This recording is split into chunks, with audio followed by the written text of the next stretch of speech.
Era ddala nze kankubira Omwami Sami nalaba nga gwe omuntu ife Mukama yatutonda nga tuli balungi. Teri gwe yatondayo nga mubi. Era tebakulimba nga ku nsi kuno tewaliyo omuntu omubi. Ne wonooba osanze wali omubbi nga bamukuba tolowooza nti mubi. Kubanga wabeerawo ensonga emufuula ekyo kyali. Naye essaawa yonna aba asobola okukyuka n'akyukira nno ddala. Kituufu. Yali omubbi n'akita. Naye mu mbeera eyo ng'amusabira nawulira eddoboozi. Sigenda kugamba nti lyayitira mu matu gange nga woowulira we ndi okwogera. Naye eryo eddoboozi lyali lya maanyi. Nga lingamba lyannemerako. Nga lingamba Adera, oli kusabira omuntu eyafa. Omusabira agende mu ggulu. Naye ng'ate naawe weetaaga buyambi. Oli yafa naye ng'ate gwe akyalina omukisa omulamu. Naawe toli bulungi. Ekisookera ddala bw'obanga wakkiriza Yesu Kristo nga ye Mukama we era okimanyi nti mulokozi wo. Nga tolinaamu kubanganisa nga ng'omanyi ky'okola. Sitaani takwagala era takwagalirako ddala. Toli kyaliiwe. Yakukyawa nnyo. Oba oli ku mazima. Ne woba tonaba kugatuukako ye afuba nnyo alabe nti togatuukako. Nalaba omusota. Gunene omusota gwali mu kifo kimu nga teguvaamu. Kati kwaliko abantu abakubyeko layini nga bajja eri omusota. Walimu abantu ng'era mulimu n'ensolo. Nasinga kulaba empologoma n'ensolo endala naye nga zonna zikubyeko layini zijja eri omusota nga gubamira. Era omuntu yenna ng'otambulira mu disobedience obeera obedient to the devil. Ekyo nkyogedde bulungi. Bw'ojemera Mukama Katonda obeera ogondedde Sitaani. Obeera obedient eri Sataani.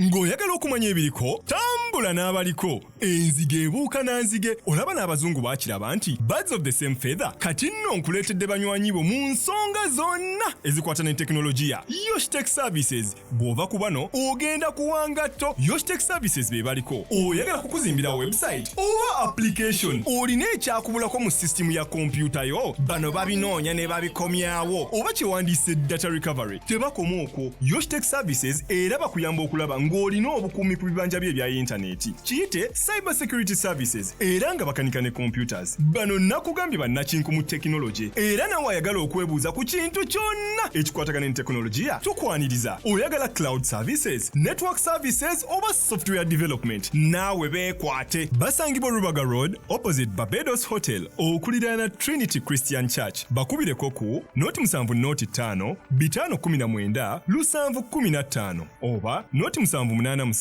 996 67. Yoshtech Services, empowered by innovation. Obulamu bunyuma, obulamu buwooma. Ekyo tekiriiko awakanya, wabula obulamu bunyuma bulamu. Agugi mazima. Wuliriza, nkuleetedde ekyokuddamu ku ndwadde ez'enjawulo ezituteganya mu bulamu. Gwe wamma ne tulema okweyagala. JS Medical Hubs, bano bakugu mu kujjanjaba ebizimba mu lubuto, tujjanjaba hania n'abulira ddala otawanyizibwa ndwadde za lususu, ebimmonde ku matu, enkovu ezizimbye oba nsundo. Byonna tubibuzaawo. Ate nno tetukoma okwo, era tujjanjaba ulcers, sukaali, pressure n'endwadde endala nnyingi. Abatawanyizibwa mu nsonga z'omukisenge nammwe tetubalekeredde. Tulina JS Body Cleanser nga bw'olinywa lino likamula obucaafu bwonna mu mubiri. Olwo JS Immune Booster ne lizimba obutaffaali mu mubiri. Linyweko weetangira okulwalalwala. Ku JS Medical Hubs eddagala tukozesa lya butonde teririna bulabe yadde. Basebo ne bannyabo mbalamusizaako mu linnya lya Mukama waffe Yesu. Yenze musawo John Sewanyana wano ku JS Medical Hubs. njagala okujjukiza ekintu kimu nti obulamu buli mu ngalo zo. By'olya ku sowaani yo oba by'onywa mu kikopo kyo bye bigenda okusalawo onaabeera mulamu oba onaabeera wandwadde. Tukuyita wano ku JS Medical Hubs tukujjanjaba endwadde. Jjukira nti ffe we tujjanjaba ensibuko, tujjanjaba cause, tetujjanjaba symptoms. Tukuyita jangu ojjanjabwe endwadde yo wano ku JS Medical Hubs, ojja kuwona mu linnya lya Yesu Kristo.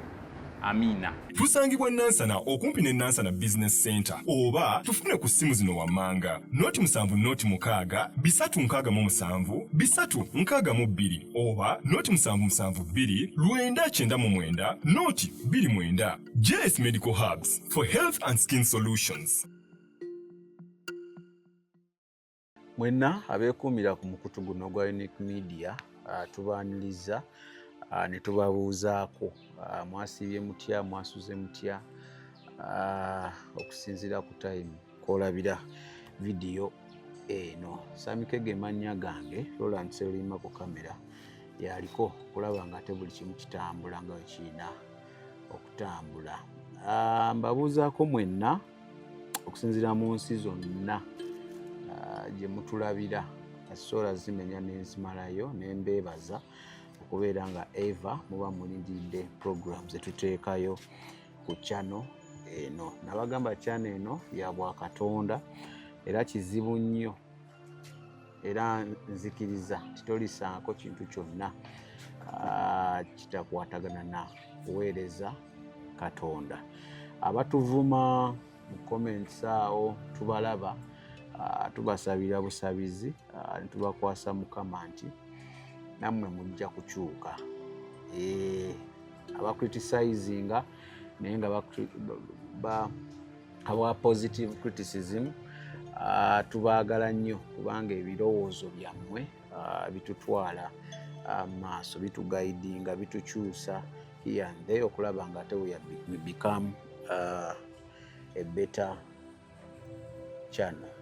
JS bali Nansana, Musawo John mukubireko ajja kubeera nga atakwata munyumyemu omunyonyola ebikuluma, ebintu ebimu tuba twetaaga ne tujjanjaba omubiri guno ate ne tusaba Katonda abeere nga atuwonya. Mukwire okweza ennamba eziri mu kalango akumunyonyole, ajja kubeera nga ate akolako bulungi nnyo nnyini ddala. Then Yoshtek ali awo ku Lubaga Road, munoonyeeko oba olina ebintu ebikwatagana ne computer nga weetaaga buyambi, software byonna aba nabyo.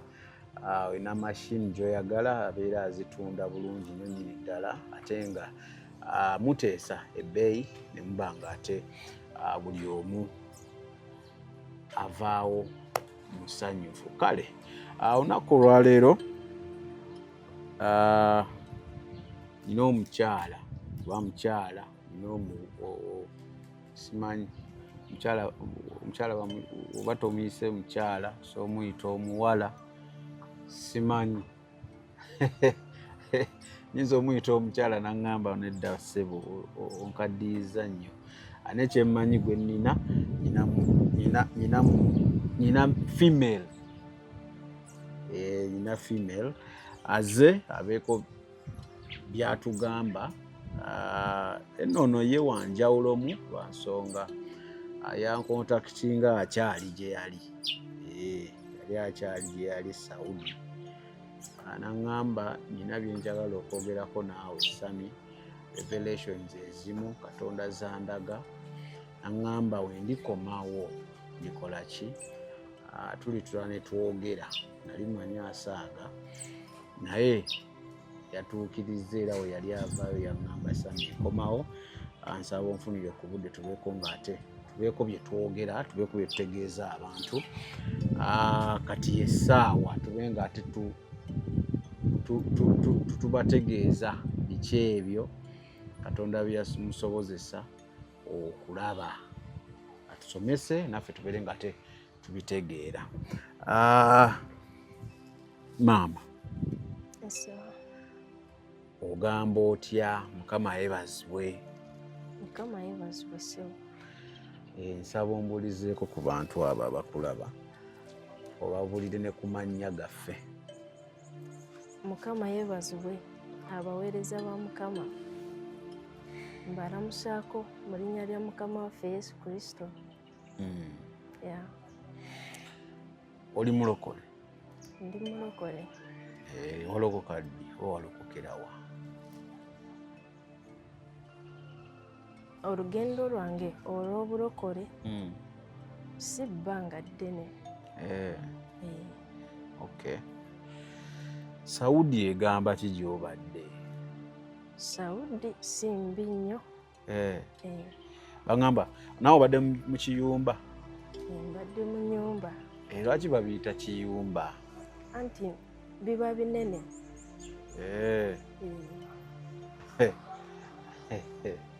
Mu binene bibanga binene kyenkana ki? Fulonga mmeka? Biba binene osobola osanga ennyumba era ensonga lwaki bakiyita kiyumba. Nange nalinako ekibuuzo ekifaanaganako bwe kityo. Kuba nali mmanyi oba bibeera bibi. Olayinza okulaba ng'ekyo oba ekiyumba kiba kibi? Biba birungi naye nga binene nnyo. Biba binene nnyo. Bino byempulira bantulugunya biki bitera okubaayo nnyo e Saudi. Ebyo ebintu bw'ate simanya kampani eyantwala ate biki? Ebyo ebintu gye biri naye era nga omanyi era ensi yonna wonna obisanga naye wotobisanga Saudi era ne wano gye bali abasobola okuyisa obulungi era n'obubi. Kati tetugenda kwesiba nnyo ku Saudi, waliyo abali obulungi ate waliyo n'abali obubi. Naye nga gwe bakuyisa bulungi twebaze Mukama byonna. Kasavu kanyama. Bakuwa kasavu kanyama. Naye ekirungi kiri nti wakomawo mirembe. Nakomawo bulungi era neebaza Mukama ku lwekyo. Obubaka buno bw'oyagala okututegeeza neeteekamu okututegeeza lwa nsonga wadde bali balabira eri nange ndabira wano wendi. So nange nkitwala nti ŋŋenda kuyigira wamu. Obubaka buno butandika ddi? Abatulaba era abatuwuliriza nkesooke n'okweyanjula. Amannya gange yenze obadde togoogedde? Adera Salome. Ge mannya gange abazadde ge bantuuma. Bakuyita ani? Adera Salome. Adera Salome. Salome ndifunye nkuze.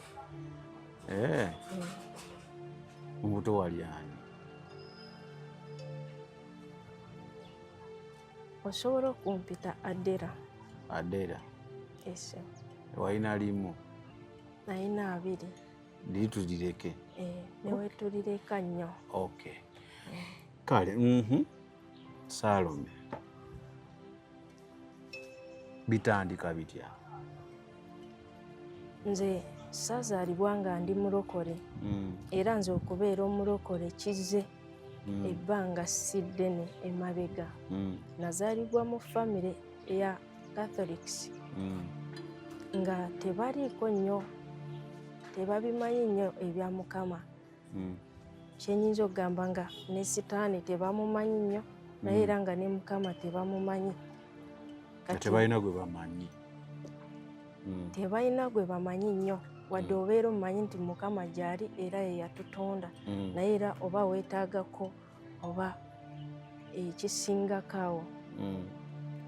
Kati kyenyinza okugamba nali siina kyemanyi ku Katonda era nga nze ndi mu bulamu obwange oba nkyogere nti nga saagala mmanya era simanyi. Naye mu bulamu bwange nayinamu oba ngiyita ensigo gye simanyi yali evaawa.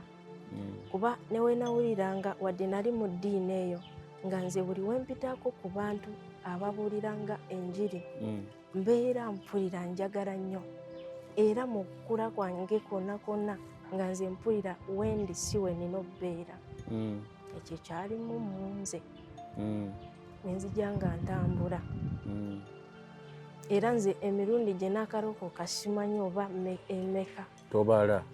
Sigibala, sigimanyi naye nga olokoka n'oddamu n'ogwa olw'okuba tolina tolina Tolina kuwanirira. musingi. Naye olunaku olumu nange nali awo ne ndaba ng'obulamu bwange sirina kubeera bwentyo. Nze nabeera mu bulamu nga mpuya nina kyembulako. Sikimanyi naye nga mpuya siteredde okutuusa nga maze okifuna. Olwo ekyo kyatuukawo nga ndi mu Kampala. Nga ndi mukulu ddala. Kitegeeza olokose okuze. Ndokose nkuze. Tuuka e Saudi. Naye era ekigendererwa kyange eky'okugenda e Saudi, nze nali sinaba kulowooza nnyo simanya nti mbeereko nga neekolera nga nze omu. Ekisookera ddala nali njagala ngendeko e Saudi at least maama wange maama wange mbeereko embeera gye muggyako. Nali mwagala nnyo. Maama omutegeko mu mbeera ennungi. Kati bwe nagenda e Saudi nga kyekyo kyekisooka kyenfubako ennyo nga nze sinaba nakwetunuulira. Naye we nali mmazeeyo ebbanga si ddene lya myezi ng'ebiri n'okusukkako katini.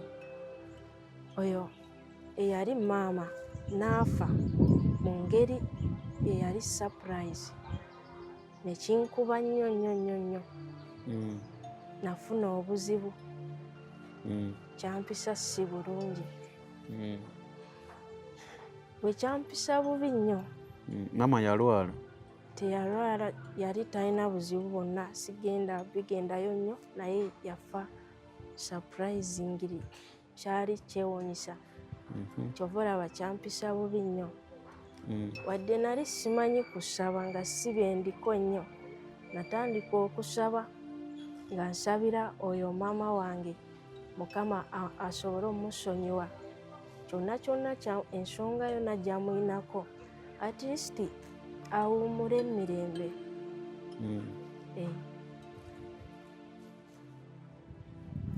Nga nali musabira wadde tasobodde kubeera bulungi ku nsi kuno, at least eyo gy'alaze afune emirembe. Yeah. Samikege mannya gange, tuline Salome. Salome agezaako okutuyisizaamu mu bulamu bwe okutuuka watandika okufuna zi revelations zagenda okuba nga atugamba.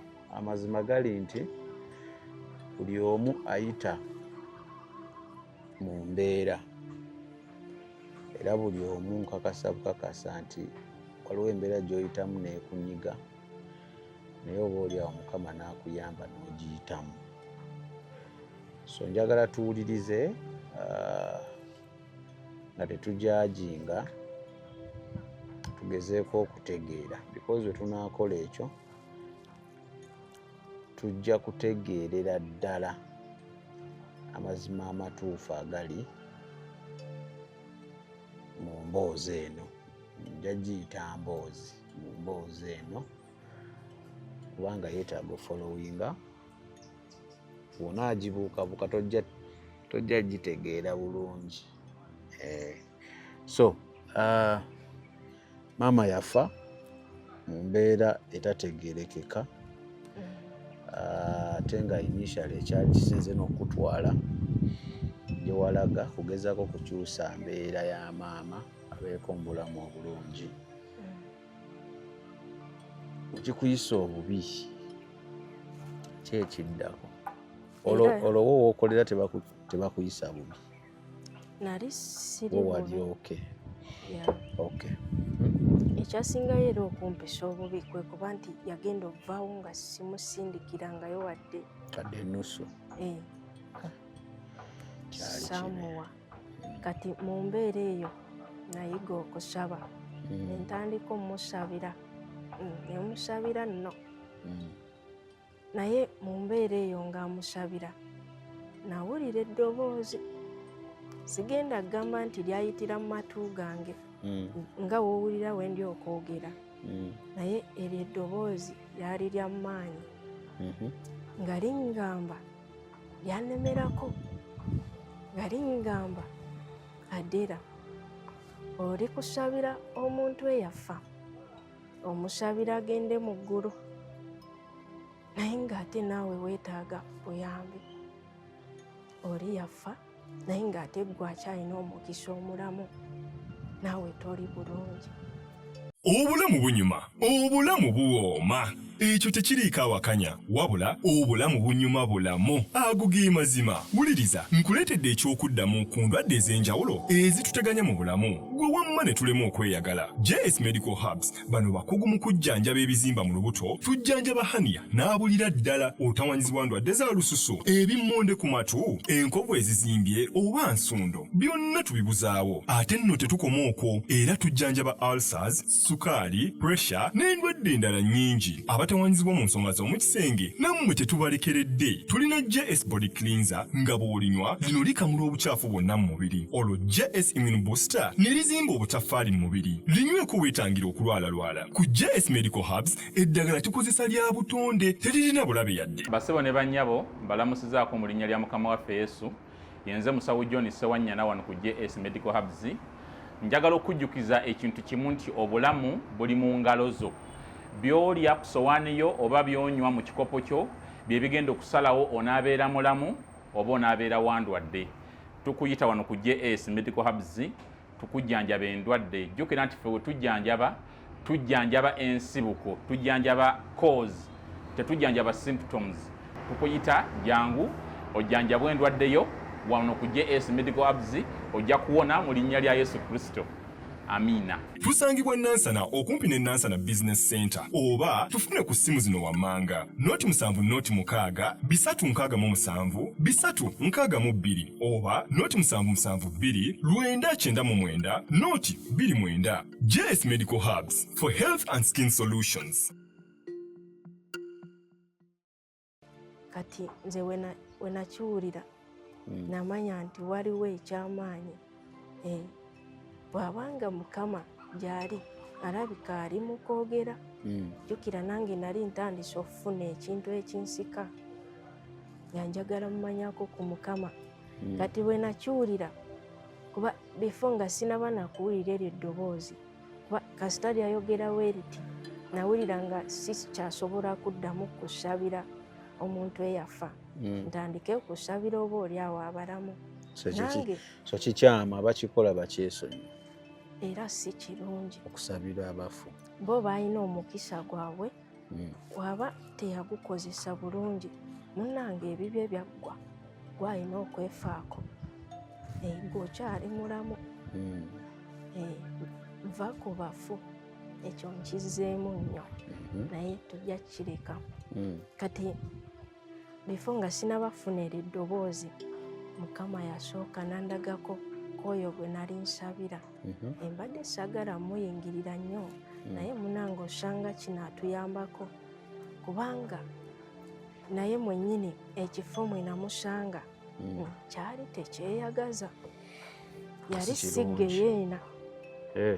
Naye bwe namulaba namanya nti ne geyeena yandibanga erimu emitendera kubanga ekifo kye yalimu sijja kyogera nnyo naye ddala lyali kkomera. Lwaki tokyogera nnyo? Yali mu kifo ng'alinamu ne banno nga w'omutunuulira olabira ddala yeye mwennyini.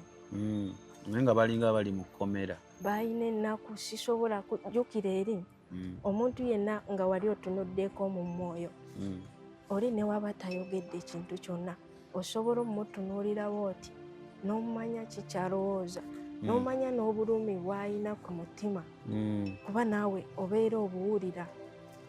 Kati bwe nalaba oyo omukyala eyali maama waffe bye yanyinyonnyola byandaga nti n'abafu balina ennaku era baba batufaako bamanyi ng'agamba ye tumuleke. Mesegi gye yampa yali yennyininyini ekwatagana n'eri eddoboozi lye nafuna ng'alinga ngamba jjukira teyayogera nga tosobola alaba wayimusa waati emimwa naye ng'osobola omumanya communicatinga naawe. Yantunuulira mu nnaku ennyingi ennyo naye nga ngamba mugende kuba nalina sisita wange anzirako nga tulinga abamugamba tumuyita aveeyo. N'angamba mugende, ng'alinga agamba mwefeeko mwekka, ng'alinga agamba nze ebyange byaggwa. Era we nakiwulira namanya nga kyekimu ye message gy'ali okumpa. Era navaayo kolwewo nakomera ddala omusabira ne muleka ne ngamba Mukama gw'omanyi. Oyo ne muvaako.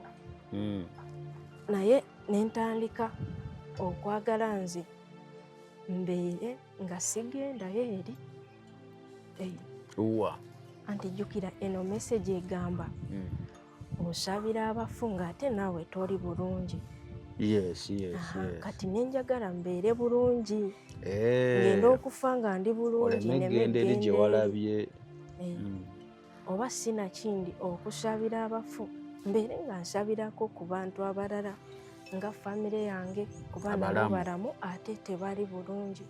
Okubeera obulungi kyentegeeza nga kyemanyi oyinza okuba oli bulungi nange wontunuulira olaba ndi bulungi, naye omuntu nga tolina Mukama munda mu ggwe, ngamba Yesu Kristo, obeera nno toli bulungi era obeera toli seefu n'akatono. Kubanga essaawa yonna singa kikuggwako ng'era surprise wenkyogedde, ebibyo biyinza obutakubeera birungi nnyo. Kati okubeera obulungi kyentegeeza ng'oli mu Katonda. Ng'oli mu Katonda, ng'otambula bulungi naye si byakwebuzaabuza. Bwe nayagala okumanya ekyo nze nsobola otambula ntya ne Mukama nga ndi bulungi. Olwo nafuna Mukama yakubeererawo, yafuna engeri gy'abeera nga nkonekitinga ku bintu ebimu, nentuuka n'okufuna ku Bible nze gye nali sisomangako. Bwe mbanga nali ngisomeeko maybe nali kiriiko sijjukira, naye nze Bible nga ngiwulira buwulizi nze nga nze omu nga sigisomangako. Naye we natandika okusoma ku Bible, nkubuulire Bible okuviira ddala ku Genesis to Revelation, bakulaga okubeera nga muggwe toyinaamu nga muggwe toyinaamu, olina okutambula bulungi, toyinaamu kibi. Ffe tuli bantu osobola okubeera n'ekibi naye nga gwe eyeeyagalidde, kubanga osobola okubeerawo nga tokiyina. Kati Bible ekunnyonnyola, bw'oba ogisomye eringa biwandiiko naye munda mu yo mulimu ekyenjawulo, era tosobola gisoma n'osigala bw'otyo. Kuba nze nali sigimanyi, naye we natandika ogisoma nafuuka Adele omupya omulala nnyo. Kati awo ne ntandika okutambula nga njagala manye mpolampola, njagala manye. Ono tekyambeera kyangu kuba era si kyangu. Omuntu omulamu ng'oli emmere efumbe si kyangu kuva ku kibi, ne weeba kifaanana kitya nga gw'okinyooma abula okivaako luba lutalo. Naye nze natandika osaba Mukama anzigye, ankyuse, ankole kale ye nga waayagala mbeere, kuba nagenda okulaba nga nze siyinza sobola. Tosobola kuva ku kibi okuggyako nga ye yakuyambyeko. Kati mwolwo olugendo omwo mwennyini nazuula ebintu ebingi, era Mukama we yatandikira okundaga ku bimu bye ngenda okusharingako naawe. Mukama olwo atandika okulaga biki bye yatandikirako. Njagala bitutemberetemere nga topapa tutegeere ebintu bino. Okusingira ddala kale nga ndaga mu bulamu obwa bulijjo nga gw'omu, kubanga era kisookera ku ggwe, nga tonaba kutunuulira muntu yenna, sookera ku ggwe gw'omu, kubanga Mukama akufaako nnyo. Kino kenkiddemu, nga tonaba kutunuulira muntu yenna tonaba kutunuulira nti oba ngende mu kyaki oba ndi nzekka neetaagako anyambako tubeere ffenna. Sooka weetunuulire wekka, kubanga ogenda kuyimirira wekka mu maaso ga Mukama tolibeerayo na muntu yenna. Kati kino kiwulirize nga tokinyooma, igwe mwennyini weesookereko. Era Mukama yasookanga kundaga ebyange nze nga nze wentambula olugendo. Naye ng'ebisingira ddala nze kankubira Omwami Sami nalaba nga gwe omuntu iffe Mukama yatutonda nga tuli balungi, teri gwe yatondayo nga mubi, era tebakulimba nga ku nsi kuno tewaliyo muntu omubi. Ne wonooba osanze wali omubbi nga bamukuba tolowooza nti mubi, kubanga wabeerawo ensonga emufuula ekyo kyali, naye essaawa yonna aba asobola okukyuka n'akyukira nno ddala. Kituufu. Yali omubbi n'akita n'akyukira ddala. Obuzibu kwe buva obeera tomanyi, era abasinga batambula ye nga tamanyi nti kino kyenkola si kirungi, akola bukozi. Naye Mukama ayagala ffenna tutambule nga tubeere siriyasi ku bintu ebisingira ddala wano ku nsi, kubanga ffe nga we tubiraba si we bibeera. Amaaso gaffe gafaayo nnyo ku bino ebirabibwako n'amaaso, naye ng'ate oba oli awo tebiina wadde n'amakulu, tebiina kye bikugattako ku bulamu oba omwoyo. Weewaawo. Revelations kizaalo kyeyalingako naffe ezimu ku ezo. Ngenda kugabanako naawe ebintu ebimu, era Mukama byanganyiza nzije mbeere wano mu katebe ka Sami. Naye nga ebisingira ddala byama bya Sitaani, oba obukolyo Sitaani mwayita bwakozesa okukwata. Ekisookera ddala bw'obanga wakkiriza Yesu Kristo nga ye Mukama we era okimanyi nti mulokozi wo, nga tolinaamu kubanganisako ng'omanyi ky'okola, Sitaani takwagala era takwagalirako ddala. toli kyaliiwe, yakukyawa nnyo oba oli ku mazima. Ne woba tonaba kugatuukako ye afuba nnyo alabe nti togatuukako. Kati bye bimu byengenda okushalingako naawe ebyo byakozesa okuziyiza gwe oleme tuuka ku Mukama Katonda, naye ng'ate mazima kisobokera ddala gwe okutuuka ku Mukama, era n'obeera ng'oli muwanguzi. Abantu we balabira nti tebisoboka nga gw'olaba nti bisoboka era bisobokera ddala.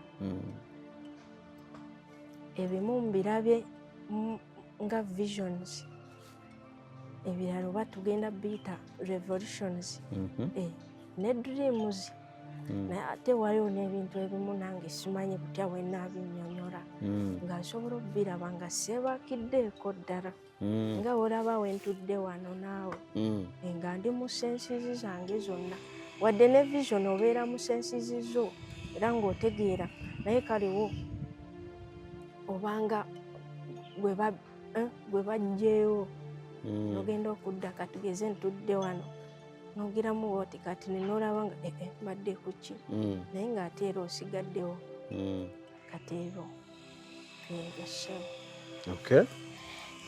Kati njagala tutandike ku gundi revelations ezo mu Katonda ze yakulaga, oba visions oba dreams, ku biki ebyo Sitaani byakozesa okulaba nti tutayagala tutuuke wali Katonda waali. Sitaani akozesezza nnyo okubeera nga ffe twesiga abantu banno, naye ng'ate ekyo kirina obuzibu bw'amaanyi.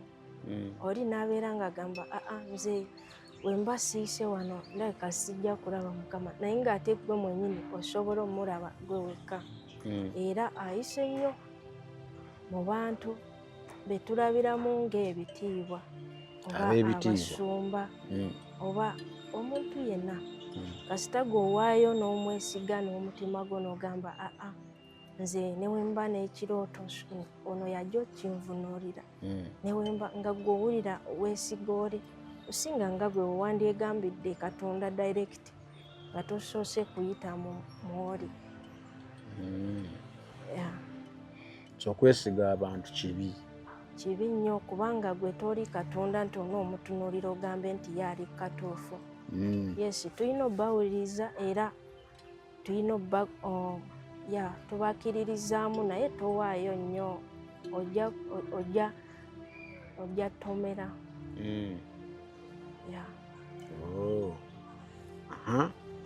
Awo tulekeraawo okukikola ekyo twesige Katonda.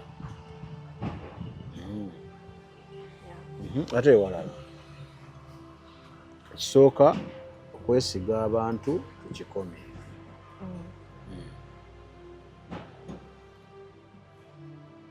Mpulira nga noonya ku kyentandikirako kyennyini.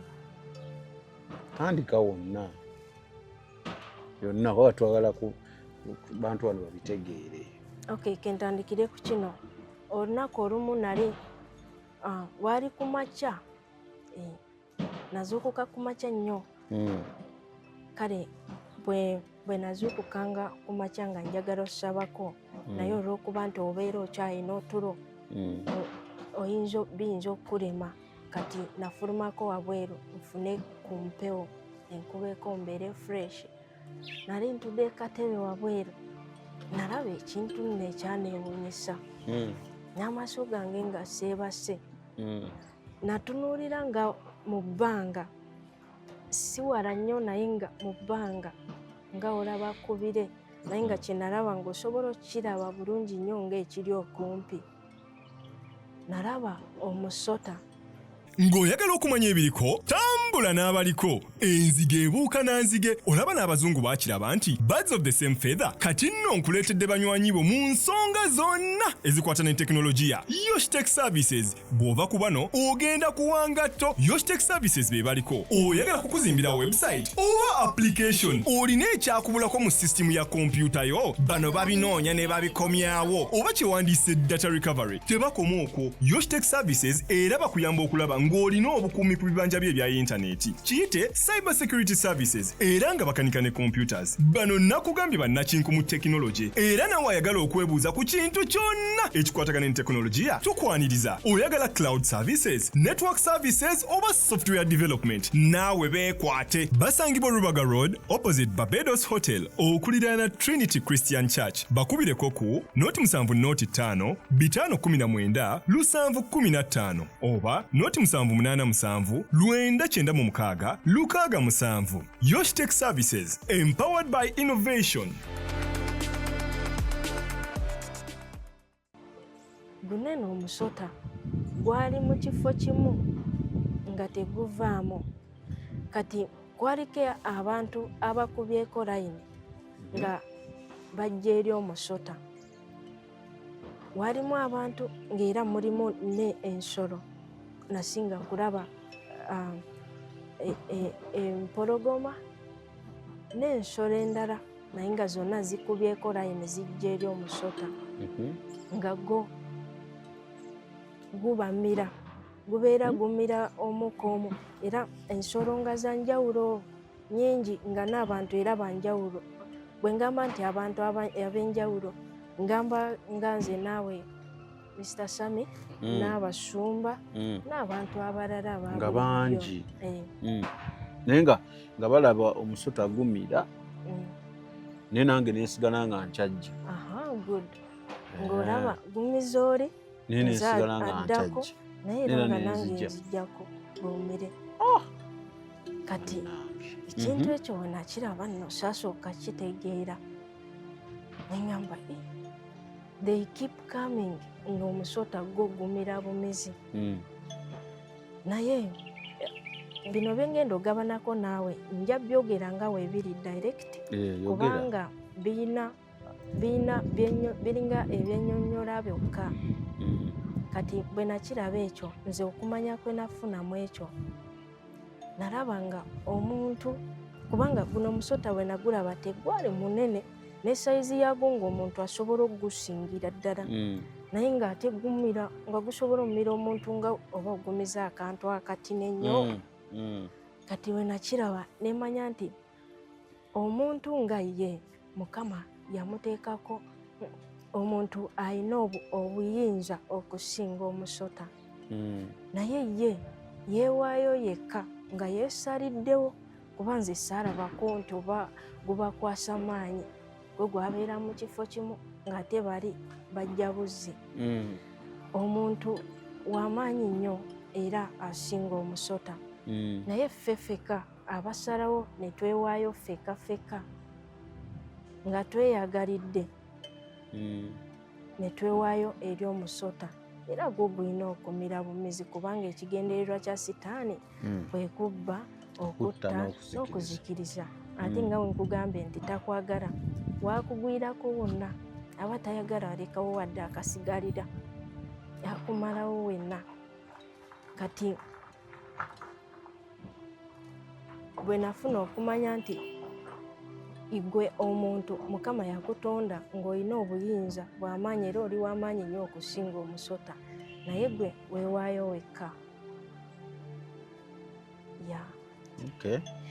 so kyekyomusota basically tuba ne choice esalawo ekituufu n'ekikyamu kubanga okusinziira ku revelation gyewalaba oba kiki okusinziira ku kyewalaba omusota guno tegukozesa maanyi naye ffe abagendayo naye tulaba ng'oli abuze naye tulaba ng'oli byakola tebitegeerekeka byakola si byawa Katonda tusigala ffe tujja so choice yo kyekisinga obukulu mu message eyo ti Katonda yatulekera choice gwasalawo ngenda wa Katonda oba ngenda wa sitaani nekira mpozi kyentegedde sitaani talina control over you oba nze wemba simuwadde lukusa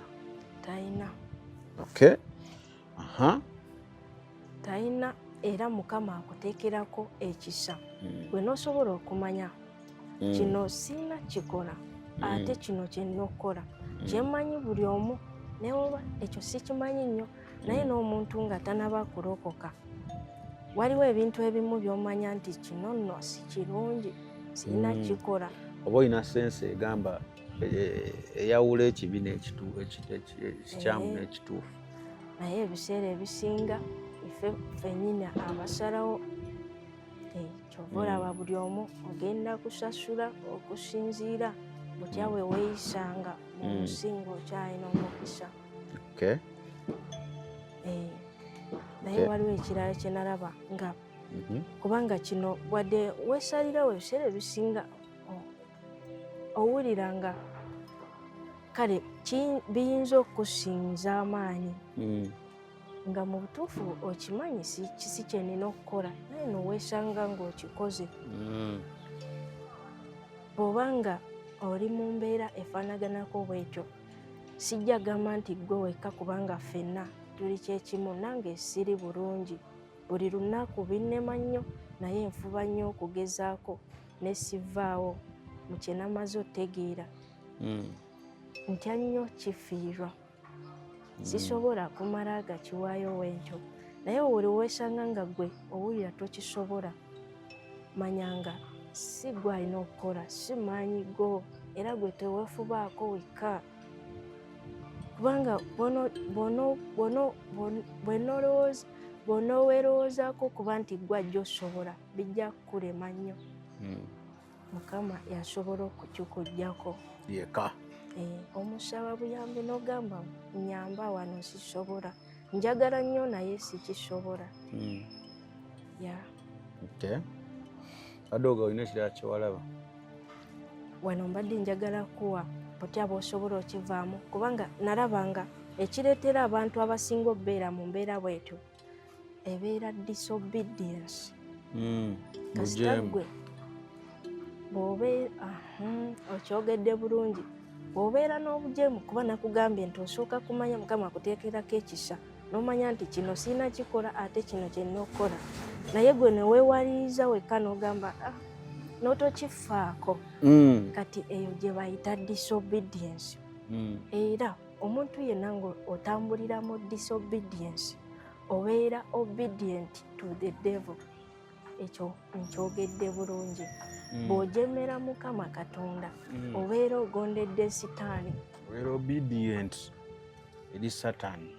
Ekyo kyowe kiri kubanga kino kye nalaba kino yali vision nalaba nina awantu awamu we nali nga sitaani antwalaganya ezo ez'entalo nzirwanye nnyo saagala kubeera nga nzifaako nnyo kati kino yali antwalaganya nga andi bubi mu eyo vision kati nali ntidde nga nina newe neekwese kuba nalaba ebisubi naye nga biwanvu nnyo binsinga nnyo ninga era mu eyo ebisubi bwe nabuuka n'engwayo nalinga oba ng'enseenene nga binsinga nnyo obuwanvu naye ng'ebyo byonna mbikola kubanga ndi kutya sitaani era nga ebyo byonna byabaawo kubanga Mukama yali ayagala okundaga nti ekindeetera okutya n'okubeera nga nzirukawo ennyo nze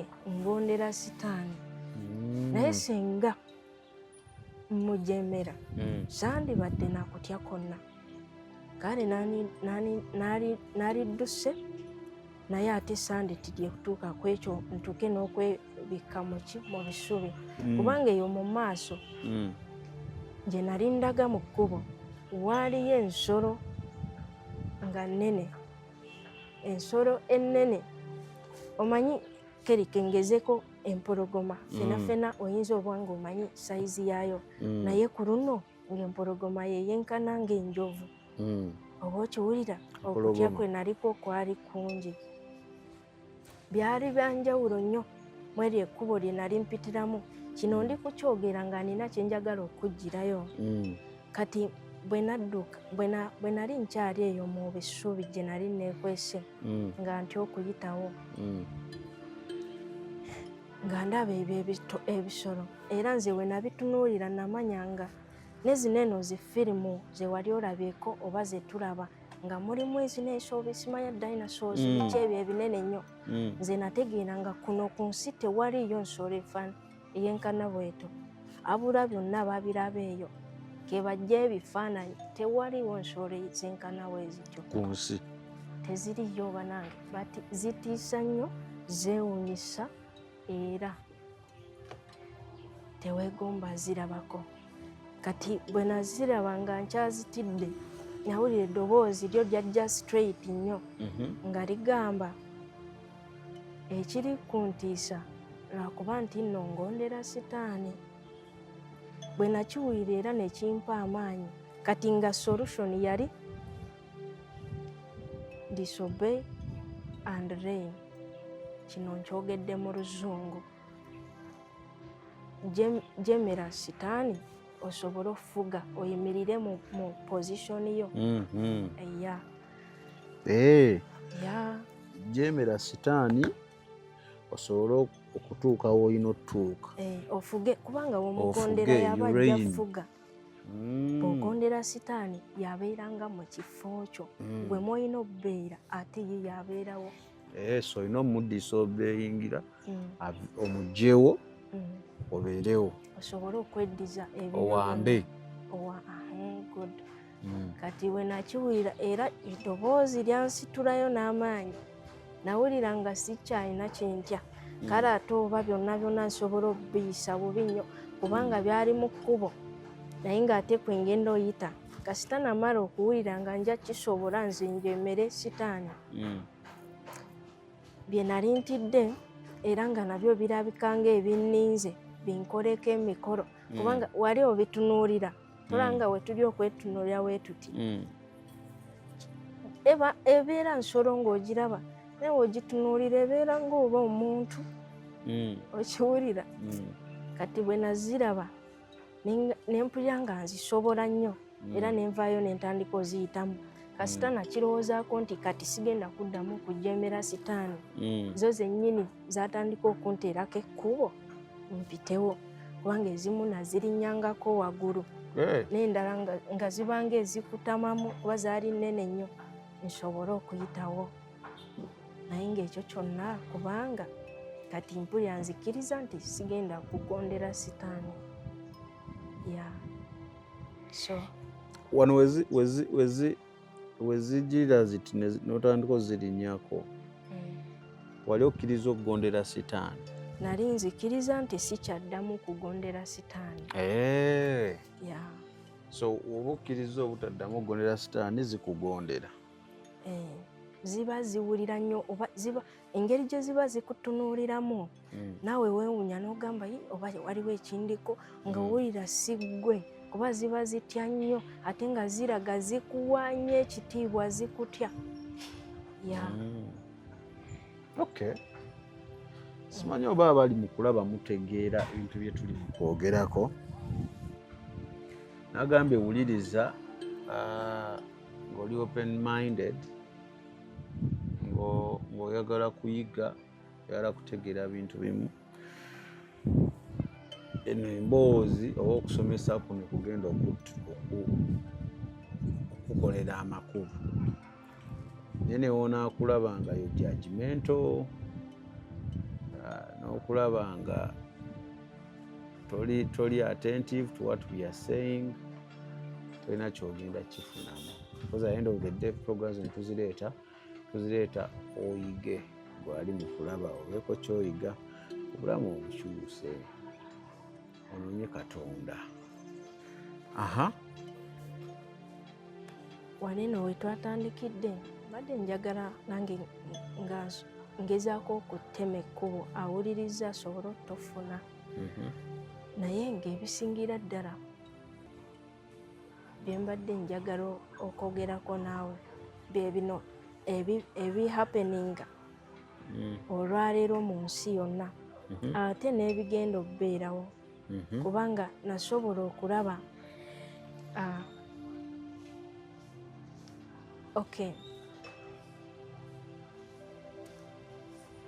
Mukama yansoboseza okulaba ne ku rapture butyawo ekigenda okubeera era nga akomyewo nasanga abantu nga tebeetegese. Kyova wemba njogera bino mpulira n'omutima gwange nina ennaku kubanga abantu abasinga tebabiriiko era they are not aware naye ng'ate amazima gali nti tewakyali akadde kokka koyina kwe kuba nti gwokyalina omukisa ogussa n'okwenenya n'okukola buli kimu. Omufu kyatalina takirina akwegomba nnyo naye ate gwe yeegomba ali bibi ennyo. Ntona tugamba bigenda kubeerawo. Katonda yakulaga ki biriwo?